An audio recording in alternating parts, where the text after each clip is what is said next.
finalement, les sanctions européennes, et vous avez commencé à le dire, elles semblent plus impacter l'Europe que la Russie. Ça se retourne contre nous. C'est-à-dire que, mine de rien, on a quand même provoqué quelques dommages sur leur chaîne de production. Mais leur économie, elle ne s'est pas effondrée.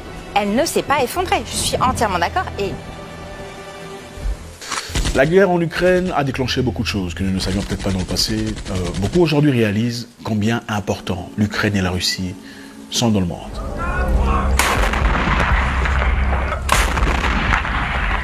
Les prix des choses qui plombent, la nourriture, les habits et les choses en général. Pourquoi? Parce que le carburant, parce que le prix du carburant grimpe. Et c'est clair, c'est évident. Et quand le prix du carburant grimpe, tout devient cher. La nourriture devient chère, les habits deviennent chers. Et avec tout ça, la vie devient chère en général. La Russie et l'Ukraine produisent ensemble le 3/4 de la production mondiale de céréales, de blé. Avec le blé, on produit vos céréales. Pour ceux qui sont privilégiés et vivent dans ce côté-là du monde, c'est-à-dire vos cornflakes, vos shakeflakes, vos crackflakes et tous les flakes qu'il y a. Et aussi pour la production de pain, des beignets, des galettes, pour ceux qui sont moins privilégiés, comme nous par exemple. C'est difficile à ignorer. Beaucoup de choses changent. Pour ceux qui tirent attention, ceux qui ne gagnent pas beaucoup d'argent le sentent déjà. La lourdeur dans les cuisines, ce n'est plus facile. Ça coûte beaucoup plus d'argent que d'habitude. D'ailleurs, il y a quelque temps, le président Macky Sall se présentait en Russie pour voir son homologue russe et discuter des difficultés que traverse, en général, subtilement l'Afrique sur le plan alimentaire. Il y a quelques jours, le président ukrainien s'est légué dans une mission de faire changer d'avis les présidents africains. Il a souhaité parler en vidéo call avec 54 présidents africains pour discuter des difficultés que l'Ukraine traverse et voir un peu l'histoire de son côté. Comme on le dit souvent, il y a 3 formes d'histoire, il y a 3 formes d'opinion. Il y a l'opinion A, l'opinion B et la vraie opinion. Il y a l'histoire A, l'histoire B et la vraie histoire. Il y a la version A, la version B et la vraie version. Il voulait présenter sa version au président africain. Mais curieusement, sur cet appel vidéo qui aurait réuni 54 présidents en plus du président ukrainien, il n'y eut que 4 présidents africains en présence. 4 présidents africains sur 54 en appel vidéo avec le président ukrainien, qui ne s'est pas caché de sa déception et aussi a quand même prononcé ce qu'il avait à dire par rapport aux difficultés que traverse son pays. Aujourd'hui, c'est évident. Ce qui se passe en Ukraine n'est pas seulement un problème ukrainien. Ce n'est plus un problème ukrainien. Ce n'est même pas un problème européen. Au-delà de ça, on va voir combien les choses ont changé, combien l'importance de l'ampleur des choses. Vous savez, on dit souvent, si vous voulez comprendre les enjeux d'une histoire, regardez d'où vient l'argent et regardez qui bénéficie financièrement de cette histoire.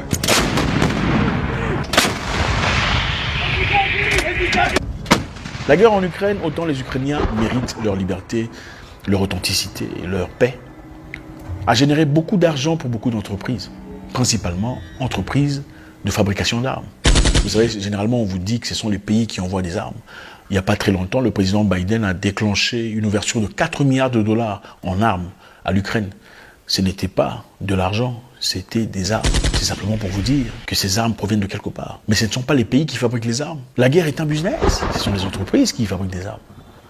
La guerre est un business, évidemment, parce que la guerre produit des armes, la guerre produit d'emplois, la guerre produit des opportunités, la guerre crée des innovations technologiques qu'il faudrait essayer, qu'il faudrait tester, qu'il faudrait appliquer, qu'il faudrait vendre finalement, compte tenu des effets qu'elles ont ou qu'ils ont produits. Les entreprises personnelles, privées, font beaucoup d'argent à travers cette histoire. Prenons l'exemple de Lockheed Martin. Martin Lockheed, ou Lockheed Martin, qui a fait 58 milliards de dollars depuis le début de la guerre en Ukraine. Alors, qui est Lockheed Martin? C'est une entreprise privée basée aux États-Unis d'Amérique. Vous savez, ces entreprises généralement sont des grands sponsors pour des politiciens. C'est-à-dire, quand un politicien veut devenir président ou gouverneur, ou peu importe la position, une entreprise pourrait se présenter et dire « Ok, on va te sponsoriser, on va donner de l'argent, 20 millions de dollars, 30 ou 40 millions de dollars pour ta campagne. Et aussitôt que tu seras en office, évidemment, tu vas penser à nous. » Vous comprenez un peu. Donc, quand on se place en position de force, on pense à l'entreprise qui nous y a emmenés. Peu importe sa nature, c'est une question d'argent.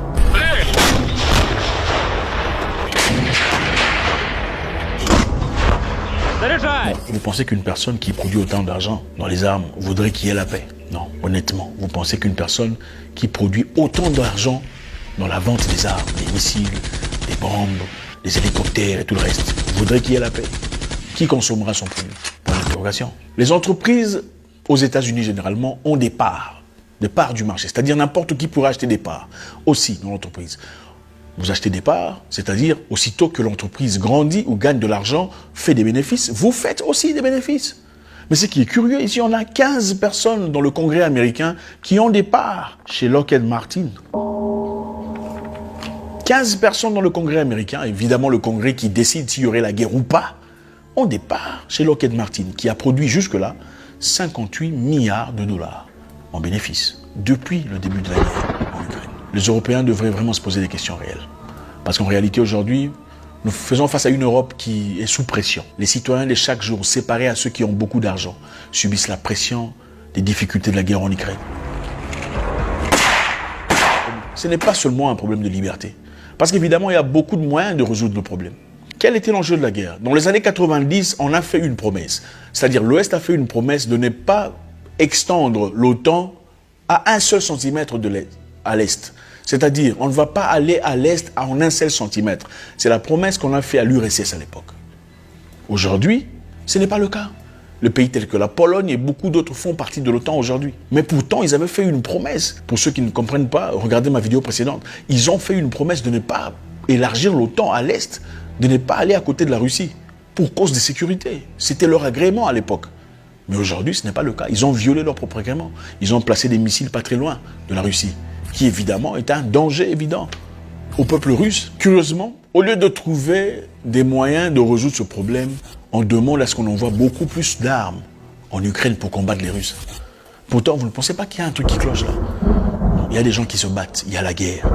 Au lieu de chercher à trouver un moyen d'entente, un moyen de compréhension, vous envoyez des armes qui ne sont pas gratuites. Okay? On aurait compris si on disait, bon, les armes sont gratuites, défendez-vous. On vous envoie des armes. Le monsieur là, c'est un monsieur méchant, c'est un ennemi. On vous envoie des armes gratuites, vous allez vous défendre. Mais les armes qu'on vous envoie, vous allez payer pour ça. Avec vos infrastructures complètement détruites, votre environnement complètement détruit, votre économie complètement par terre, qui payera le prix de toutes ces histoires? Pourquoi aucune personne en Europe ne se présente comme médiateur, disant « Ok les amis, asseyons-nous, discutons, trouvons une solution ». Pendant que sur place, la jeunesse ukrainienne périt chaque jour. J'aime le sermon du président mexicain qui dit être complètement contre le fait de vouloir envoyer encore plus d'armes en Ukraine pour aller combattre.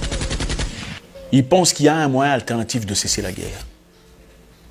Éviter un bain de sang inutile d'un peuple qui périt chaque jour pour des raisons sans importance. La Russie accuse l'Ukraine d'héberger des néo-nazis, des gens qui auraient supporté ou toléré, promulgué la mentalité d'Adolf Hitler, un bataillon qu'on appelle Azov, qui existe jusqu'à aujourd'hui en Ukraine, officiellement.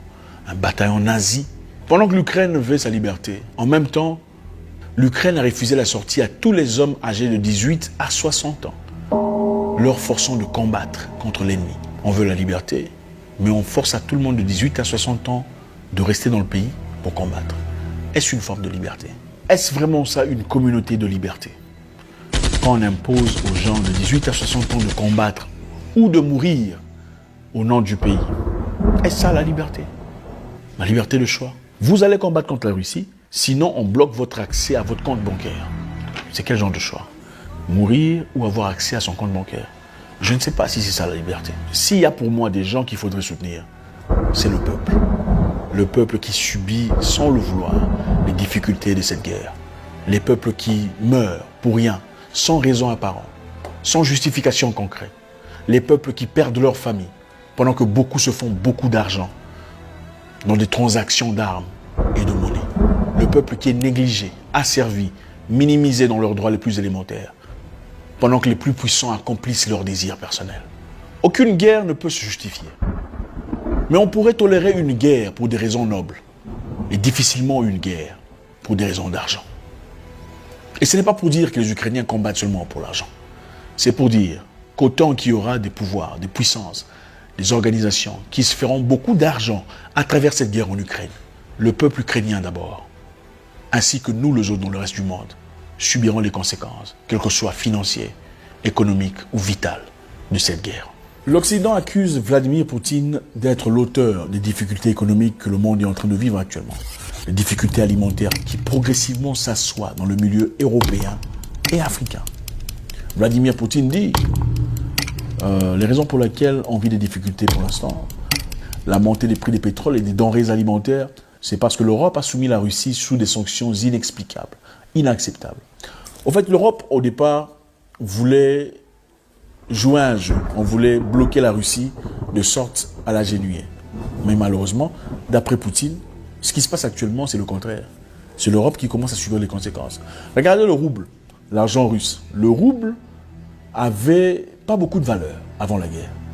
Mais à partir du moment où Vladimir Poutine dit « Vous allez acheter mon pétrole ou mon carburant avec le rouble, plus en dollars », la valeur du rouble a grimpé. Incroyable, n'est-ce pas? Au fait, petit à petit, maintenant, ce sont les Européens qui subissent les conséquences de leurs propres sanctions. Ils ont sanctionné la Russie du SWIFT, du système SWIFT. Justement, finalement, les sanctions européennes, et vous avez commencé à le dire, elles semblent plus impacter l'Europe que la Russie. Ça se retourne contre nous. C'est-à-dire que, mine de rien, on a quand même provoqué quelques dommages sur leur chaîne de production. Mais leur économie, elle ne s'est pas effondrée. Elle ne s'est pas effondrée, je suis entièrement d'accord. Et c'était ça le plan. Le plan, c'était de faire effondrer, d'avoir une guerre économique, de la gagner, de faire en sorte d'effondrer l'économie russe pour qu'il n'ait plus les moyens de faire de la guerre. Sauf que là, on est en train de perdre politiquement, économiquement, socialement. Donc il faut absolument qu'on se ressaisisse, à mon avis. Le système qui permet le transfert d'argent électronique d'un pays à un autre, d'une entreprise à une autre. Ils ont retiré McDonald's, retiré KFC et toutes les entreprises internationales, espérant agenouiller la Russie et le peuple russe, espérant révolter le peuple russe. Qu'est-ce qui s'est passé après? Vladimir Poutine a dit, ok d'accord, on prendra McDonald's version russe, on va créer ça, KFC version russe, et c'est qui sera perdant en réalité? C'est exactement ce qui se passe. On met la pression sur les pays européens pour pas qu'ils achètent le pétrole russe. C'est vrai, ils ont subi les conséquences pendant quelques temps. Mais 2 mois après, ils se sont ajustés. Ils ont simplement commencé à vendre le pétrole ailleurs, à la Chine et à l'Inde, qui ont en réalité plus de population que l'Europe entière. Qui gagne et qui perd? Je pense qu'il est temps que les gens réfléchissent avec moins d'émotion. On ne gagne pas toutes les guerres. Mais quelquefois, il faut chercher de garder la face. Je pense qu'il est difficile que qui que ce soit gagnant dans cette guerre. Mais ce qu'on peut gagner, c'est la paix. On peut trouver un moyen d'entente pour revenir à la paix. L'Afrique devrait apprendre à devenir indépendant. Indépendant sur le plan alimentaire, indépendant sur le plan mental, sur le plan raisonnement, indépendant sur le plan destiné. Mais encore une fois sur le plan alimentaire. Nous avons un grand continent fructueux, un continent béni du Créateur, qui pourrait produire autant de nourriture que nous en avons besoin. Pourquoi faudrait-il aller négocier avec les Ukrainiens ou les Russes pour avoir des éléments qu'on peut avoir chez nous, sur nos terres bénies? La logique devrait-elle primer sur les sentiments? Dans une guerre qu'on ne comprend pas tout à fait les réalités. Combien d'entre nous savions que Lockheed Martin a fait 58 milliards de dollars depuis le début de la guerre? Combien d'Européens sont conscients des profits technologiques, économiques, que font beaucoup d'entreprises à travers cette guerre, qui est promue seulement comme une guerre d'agression? Est-ce une guerre d'agression? C'est discutable. Est-ce une guerre économique? Ça, c'est évident. Encore une fois, quand on vous raconte une histoire, ne prenez pas seulement le côté de l'histoire, de la personne qui vous la raconte. Écoutez aussi l'autre côté, c'est plus important. Autant je vous dis des choses, autant il est important pour vous de vérifier ce qui a été dit par Zach Mokassa. Merci.